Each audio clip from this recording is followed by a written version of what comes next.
नारायण के भक्त हैं, वह अलंकार से भगवान विष्णु प्रसन्न होते हैं। नारायण को बढ़िया बढ़िया मुकुट लगाइए, सुंदर सी पोशाक पहनाइए। विष्णु पुराण में कृष्ण ही नारायण है। भागवत में भी लिखा है नारायण समह गुड़ई, कृष्ण को नारायण का। इनको मुकुट लगाइए, बांसुरी लगाइए, सुंदर सी पोशाक पहनाइए, ये खुश होंगे, प्रसन्न होंगे। ये अलंकारों से। भानु सूर्य प्रणाम से, भगवान भास्कर प्रणाम से बहुत प्रसन्न होते हैं। लेकिन जलधारा शिव प्रिया, भगवान महादेव जल की धारा से प्रिय होते हैं, प्रसन्न होते हैं। और घर में कोई ऐसी दिक्कत है, बहुत कोई परेशानी है, कार्यों में रुकावट है, तो तांबे के लोटे में एक छेद करें, नर्मदेश्वर भगवान की पिंडी रखें, सुबह भर दे लोटा, शाम तक धार गिरती रहे महादेव के ऊपर, और शाम को भर दें तो सुबह तक चलती रहे। याद रखना, किसी भी देवता को गर्म पानी से नहीं नहलाया जाता, अपराध हो जाएगा। ये नहीं है कड़ाके की सर्दी है तो आप कहें कि नहीं गर्म पानी करके और फिर उनको नहलाएं, वो तो बर्फ के टीलों में भी रहता है। गर्म दूध भी देवताओं को नहीं डाला जाता, गर्म दुग्ध से भी नहीं उन्हें नहलाया जाता, ताजी जल लीजिए। ये टंकी टुंका का भी छोड़िए, हैंडपंप का, कुएं का, नदी का पानी कभी बासा नहीं होता, झरने का पानी कभी बासा नहीं होता, धरती के नीचे से जल स्रोत से निकला हुआ जल कभी भी बासा नहीं होता, फूल कभी बासे नहीं होते। कुछ चीजें हैं वो बासे नहीं, ये नहीं कि कल आपने, और कच्चा दूध भी बासा नहीं होता, रात्रि को आपने कच्चा दूध रख दिया और सुबह उससे आप भगवान को नहला सकते हैं, वो कभी बासा नहीं होता। वो तो सुबह जल भर दें, शाम तक धार चलती रहे, और शाम को फिर भर दें तो सुबह तक चलती रहे। 40 दिन अखंड धारा भोलेनाथ के ऊपर, आप एक क्षण के लिए भी धार टूटे नहीं, कमाल हो जाएगा, कमाल। आशुतोष तुम अब डरदानी, आशुतोष तुम अब डरदानी, आरत हर हो दीन जन जानी, आरत हर हो दीन जन जानी। तीनों के ऊपर बहुत जल्दी प्रसन्न हो जाने वाले देव भगवान महादेव हैं। देव देव महादेव भूतात्मन भूत भावना, श्रीमद् भागवत। ये देव नहीं है, महादेव हैं। जहर खुद पीते हैं, अमृत दूसरों को पिलाते हैं। आपकी गृहस्थी पर इसका क्या फर्क पड़ता है? देखिए, आपके पास जो भी बढ़िया से बढ़िया चीजें है वो दूसरों के लिए रखिए। माताओं की पहले पूजा क्यों होती है? बढ़िया खीर बनाती हैं, लास्ट के लिए बच जाए तो बच जाए, पहले वो परिवार को जिमाती हैं, खिलाती हैं। साधु हमें इसलिए बढ़िया लगते हैं, और वो कैसे साधु होगा? कहीं किस कथा में हम बोल रहे थे, एक बाबा जी 150 डिब्बे गुजिया के खा गए। अभी कहां पुष्कर में बोल रहे थे, 150 मर के चले गए ऊपर। लोगों को खटा हुआ अमरूद और बढ़िया बढ़िया डिब्बे, चेले लोग भी नहीं देख पाए। जब मरे तब देखा कि कमरे में 153 डिब्बे निकले कुछ ही महीनों में। आपको कोई चीज बहुत ज्यादा बढ़िया लगती है, उसका परहेज करें, और अच्छी चीजें बांटने के लिए होती हैं, संग्रह करने के लिए नहीं होती। और जिस दिन आप बांटना शुरू कर देंगे, सच मानिए उसी दिन आप देवता बन जाएंगे। हमारी संस्कृति तो बांटने की संस्कृति है। धरती माँ बांट रही है, सूर्य बांट रहा है, वृक्ष दे रहे हैं, इसलिए इनकी पूजा होती है, इसलिए इनकी आराधना होती है। बांटिए, दीजिए, देने की भावना रखिए, आनंद आ जाएगा। जिसने दिया है वही तो महादेव है। स्वयं तो भूतों के बीच में शमशान में रहता है, रावण जैसे लोगों को भी महल सोने के दे देता है। यही तो महादेव है। विष निकला, देवता लोग आए शिव के पास, कहा बाबा परेशान है। शिव ने कहा क्या हुआ? दुनिया झुलस रही है, विष निकल आया है। वहां महादेव अंजलि लगाई, गुटुक गुटुक करके पूरा विष पी गए। कंठ नीला हो गया, नाम नीलकंठ हुआ, और वह विष भी उनके लिए एक आभूषण बन गया। शंकर ने सिखाया जगत का कल्याण विष पी के भी होता हो तो जहर पी लेना, चूकना मत, आप महादेव बन जाएंगे। भक्तों के ऊपर शीघ्रतम रीत जाने वाले परम भोले, अद्भुत भोले, दिगंबर बागंबर, चकलेश्वर भूतेश्वर सोमेश्वर सोमनाथ, ऐसे भूतनाथ पशुपतिनाथ, ऐसे भगवान महादेव 24,000 श्लोकों में जिनकी चर्चा भरी पड़ी है। कल आप सुन रहे थे कलकाल के दोष, कलयुग के दोष। कलयुग का बहुत बड़ा दोष होगा कि कलयुग में लोग मजाक करने वाले होंगे, झूठ बोलने वाले लोग होंगे, और लोग उन्हीं को गुणवंत समझेंगे जो ज्यादा बकबक करेंगे, ज्यादा बोलेंगे, झूठ के ऊपर झूठ, उनको बहुत बड़ा पंडित माना जाएगा। जो कहूं झूठ मस्करी जाना, जो कहूं झूठ मस्करी जाना, कलयुग सोही गुणवंत बखाना, कलयुग सोही गुणवंत बखाना। कल कथा के समापन पर एक बात और कही थी कि कलयुग का बहुत बड़ा दोष होगा, यहां लेना देना सब झूठा। कलयुग में तो लोग नौता देने के बाद जमाएंगे नहीं। रामायण में एक चौपाई ऐसी है जिसमें राम शब्द ही नहीं गई। झूठ ही लेना, झूठ ही देना, झूठ ही लेना, झूठ ही देना, झूठ ही भोजन, झूठ चवेना, झूठ ही भोजन, झूठ चवेना। कलकाल में लोग एक दूसरे का जूठा खाएंगे और क्या।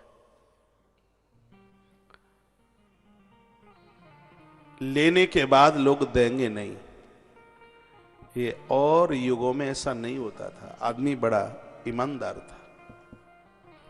कलकाल में यह व्यक्ति का बहुत बड़ा दोष होगा, सब जगह झूठी झूठ होगा। प्राप्ते कलयुगे घोरे नरा पुण्य विवर्जिता, दुराचार रता सर्वे सत्यवार्ता परांगमुखा।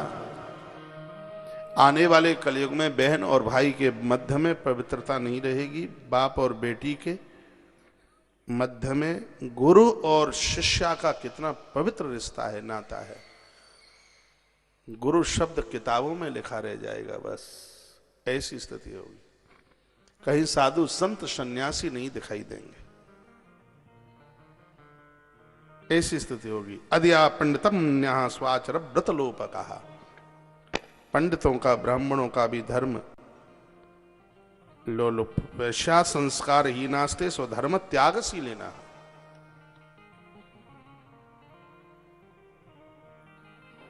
स्त्री पुरुष देह का व्यापार करेंगे, ऐसी स्थितियां बड़ी गंभीर होंगी।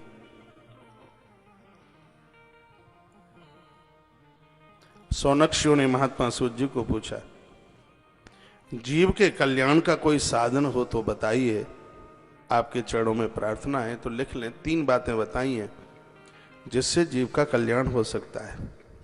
वाचा स्फुटम तो रसवत्सह वनम यदस् तद कीर्तनम भवत साधनमत्र मध्यमम।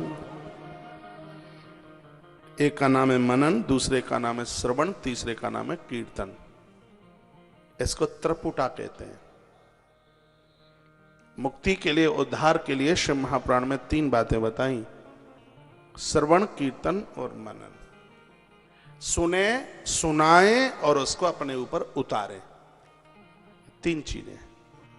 सुन तो रहे ही हैं आप, लेकिन सुन रहे हैं उसका हम अपने जीवन में एक पक्ष ये भी तो होना चाहिए कि जो सुन रहे हैं उसको सीखें। कथाएं सुनते तो सदियां हो गई, लेकिन हम उतारते कितने हैं अपने ऊपर, बात तो ये है। जरूर सुनिए, अवश्य सुनिए। सुनने से जीवन में बहुत बड़ा बदलाव आता है। मीरा ने सुनाई तो था, रत्नाकर डाकू ने सुनाई तो था, भुषुंडी और गरुण के प्रसंग में सुनाई तो था, राजा परीक्षित ने सुनाई तो था।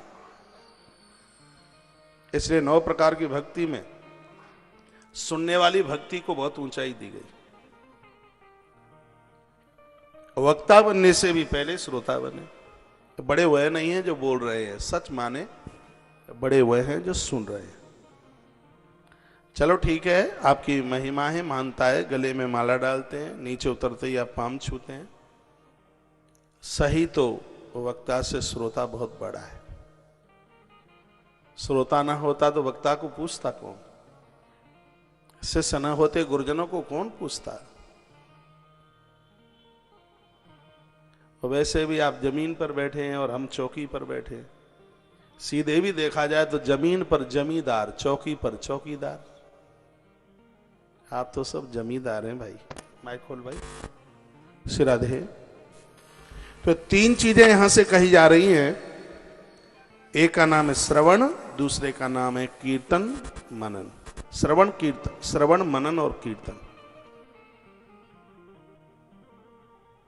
रोज सुनिए, अच्छी अच्छी बातें सुनिए। आज तो विज्ञान का युग है, बहुत सुन सकते हैं। भजन के लिए, अच्छे काम करने के लिए 24 घंटे आपके पास कम पड़ने चाहिए। 24 घंटे में आप बोर नहीं, आप बेबोर हो। वो लोग कैसे हैं जो आलसी बनकर, प्रमादी बनकर के पड़े रहते हैं। हर क्षण को पावन बनाइए, हर क्षण, हर पल एक कुछ नया सा कीजिए। प्रकृति के लिए कुछ विशेष कीजिए। आनंद है। श्रवण, सुने, कीर्तन, बढ़िया सुनाए, अच्छा बोले, नियम ले। ऐसा नहीं बोलेंगे जिससे किसी का दिल दुखे। कीर्तन का अर्थ है कि हम किसी को ढंग से बोलें। कुछ लोग तो इतना उठ पटांग बोलते हैं कि वाण भी उतना प्रहार नहीं करता जितना कि उनकी वाणी प्रहार करती है। ऐसी वाणी बोलिए मन का आपा खोई, औरन को शीतल करहि आपहु शीतल हो। एक देह का ब्रह्मचर्य होता है, एक वाणी का ब्रह्मचर्य होता है। तराजू लगाकर तौल करके बोलिए। डोंगरे जी महाराज तो कहा करते थे 1000 शब्द बोलना है, 100 बोलो, 100 बोलना है, 10 बोलो, 10 बोलना है, 1 बोलो। जहां 1 बोलने की जरूरत है वहां थोड़ा मौन रहिए। शब्दों की खपत को रोकिए, फालतू और व्यर्थ में न बोला जाए। शब्द की गरिमा है। शब्द को वही ब्रह्म, शब्द को ईश्वर कहा। शब्द की तो पूजा होनी चाहिए, शब्द की आराधना होनी चाहिए। यहां आप ग्रंथ की आरती करते हैं, ये पन्ने की आरती थोड़ी होती है, ये आप शब्द ब्रह्म की आरती करते हैं। परीक्षित यजमान आयोजक परिवार के द्वारा यहां ग्रंथ की पूजा होती है। ये पन्ना की, कागज की पूजा है नहीं, ये शब्द परमात्मा है, ये उसकी पूजा है, ये उसकी आराधना है। शब्द की आराधना होनी चाहिए। इसलिए ये नियम लें, जे ब्याह से हम गाली नहीं देंगे,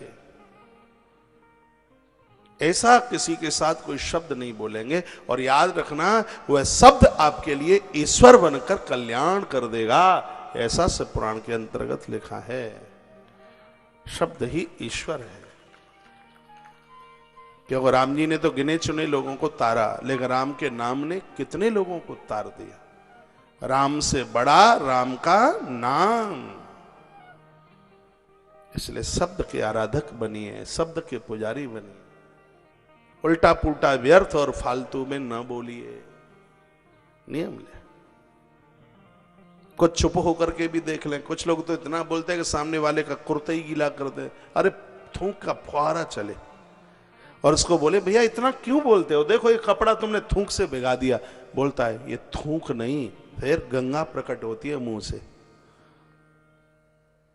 एक आदमी इतना ही ज्यादा बोले, एक किसी व्यक्ति ने एक पुड़िया खोली और उसके मुंह में मार दिया चूर्ण जैसा जोर से। मुंह कड़वा हो गया, कसीला हो गया। माइक पे ध्यान। पूछा ये तूने क्या डाला मेरे मुंह में? वो कहता है कुछ नहीं। नहीं कुछ तो डाला है, मुंह कड़वा हो गया। कहा 3.5 साल पहले मेरी माँ गुजर गई, मुझे बोल के गई थी कि मेरी अस्थियां गंगा जी हरिद्वार विसर्जित करने को चले जाना। किराया था नहीं, गंगा जी नहीं पहुंच पाया। मैंने सोचा जब तुम्हारे मुंह से ही गंगा प्रकट हो रही है तो मौका खाई को चूक है। बाचालो लबते नासो। मेरी पढ़ाई लिखाई राजस्थान की बहुत है। 8th की किताब में, हिंदी की किताब में एक पाठ चलता था, उसका शीर्षक ही था बाचालो लबते नासम। बाचालता का हमेशा नाश होता है।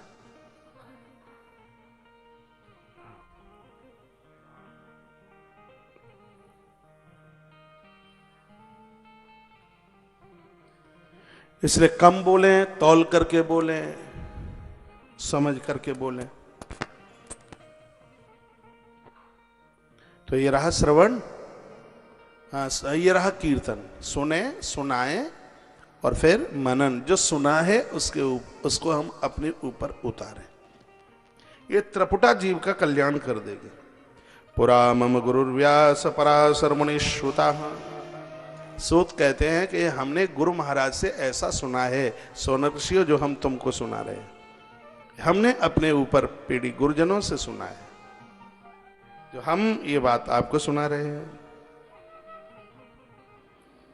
श्रवणम कीर्तनम संभोर्मननम च मातरम त्रियम साधन मुक्तम च विद्यते वेद सम्मतम। ये वेद का वाक्य है। ये तीनों चीजें जीव को उद्धारित कर देंगे। ये तीनों चीजें चारों पुरुषार्थों को दे देती है। श्रवण, कीर्तन और मनन धर्म अर्थ काम मोक्षाणाम, चारों पुरुषार्थों को ये प्रकट कर दे। श्रवणम कीर्तनम संभोर मननम च महत्तरम। भगवान महादेव इन तीनों से बड़े खुश हो जाते हैं। त्रियम साधन मुक्तम, मुक्ति के तीनों परम साधन है। श्रवणादिक सक्ता किम कृत्ता मुच्यते जनः।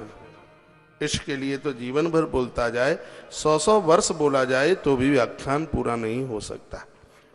सौनक ऋषियों को यह बात सुनाई जा रही थी। सौनक बड़े खुश हो रहे हैं और इसी बात को नंदीश्वर देव कार्तिकेय को भी यही कथा सुना रहे हैं।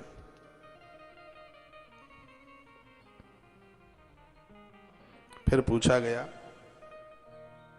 कोई सुन भी ना पाए, सुना भी ना पाए,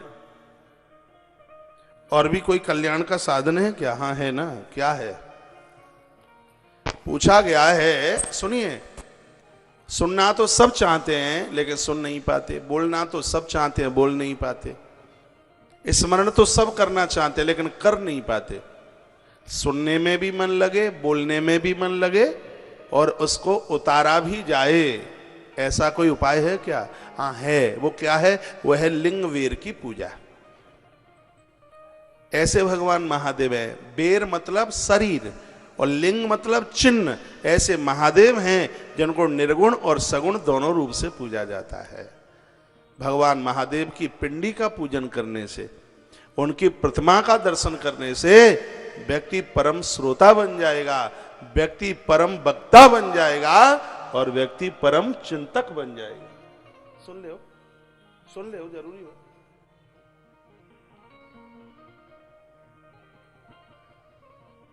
भगवान शंकर, हमने बहुत बार निवेदन किया है, शंकर की कृपा के द्वारा ज्ञान आता है।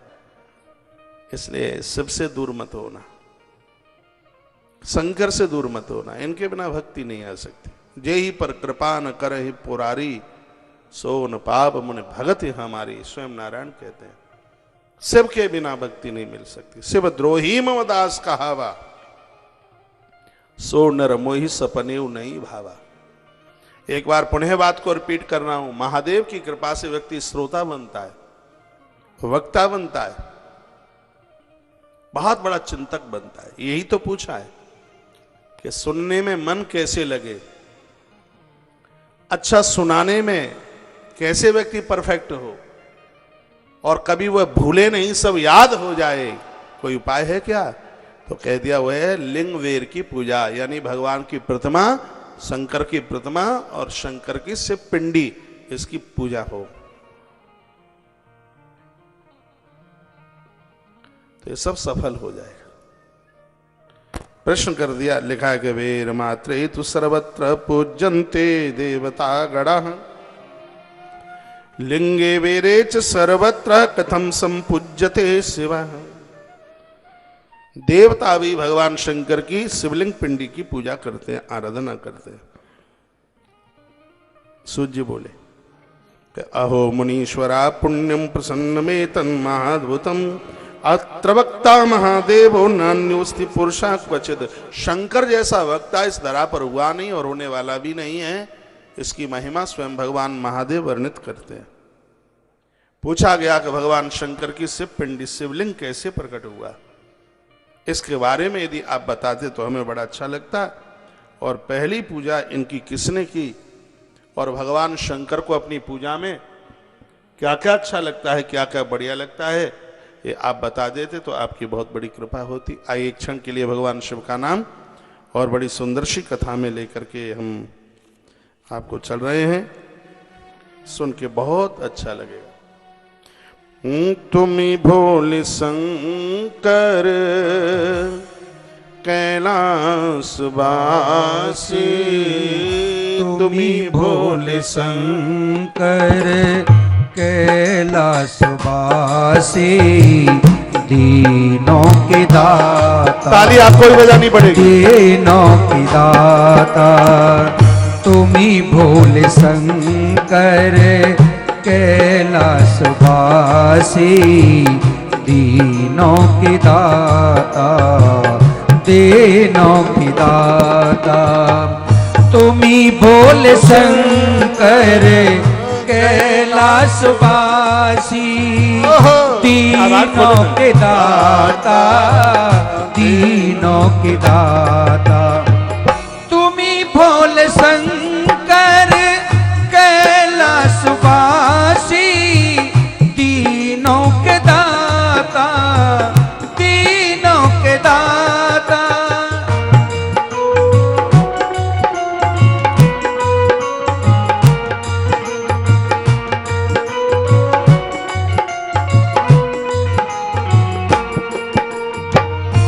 हरि बोल।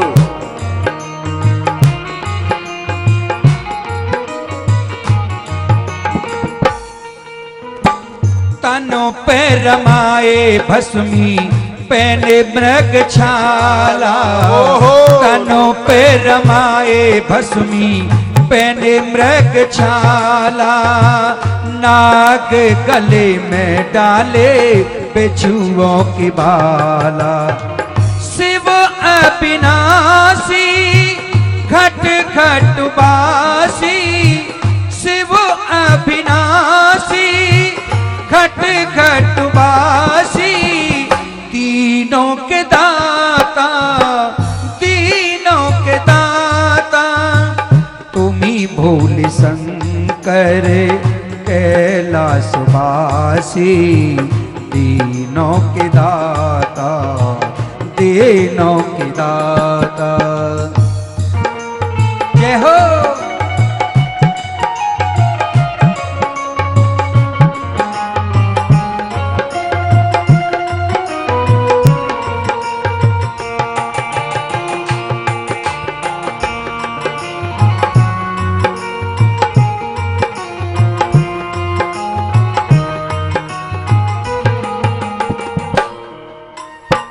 दर पे जो आए बाबा तेरे सवाली, दर पे जो आए बाबा तेरे सवाली।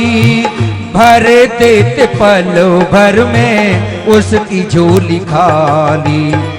तुम विषधारी करुणा भारी, तुम विषधारी करुणा भारी।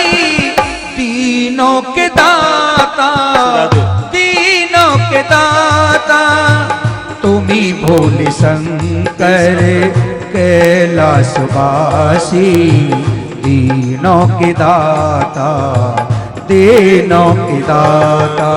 जय हो।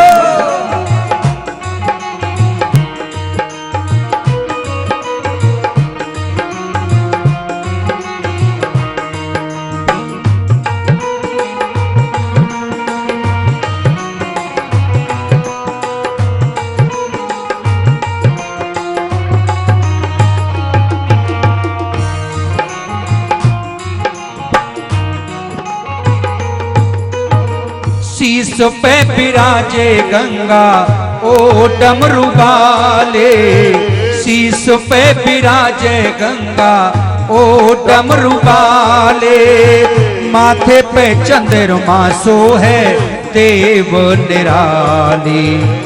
तुम भोले भाले सबके रखवाले, तुम भोले भाले सबके रखवाले, दीनों के दाता, दीनों के दाता। तुम ही भोले शंकर कैलाशवासी, दीनों के दाता, दीनों के दाता। तुम ही भोले शंकर कैलाशवासी, दीनों के दाता, दीनों के दाता।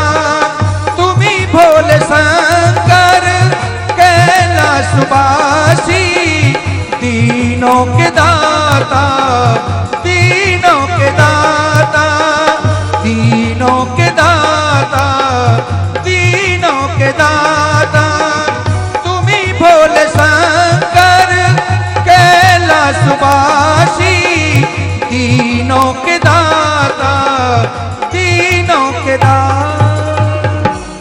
बोलिए शंकर भगवान की जय, श्री हनुमान जी महाराज की जय, जय जय श्री राम, जय जय श्री राम, जय जय श्री राधे श्याम। भगवान महादेव की कुछ पिंडियों का वर्णन किया गया है। कागज हो तो कलम से कुछ बातें लिख लेना। कुछ चीजें ऐसी विशेष हैं जिनके निर्मित महादेव की पिंडियां अपने आप में अति से ज्यादा विशेष हैं। जैसे हीरे का जो शिवलिंग है वह आयु की वृद्धि करता है, उम्र बढ़ाता है।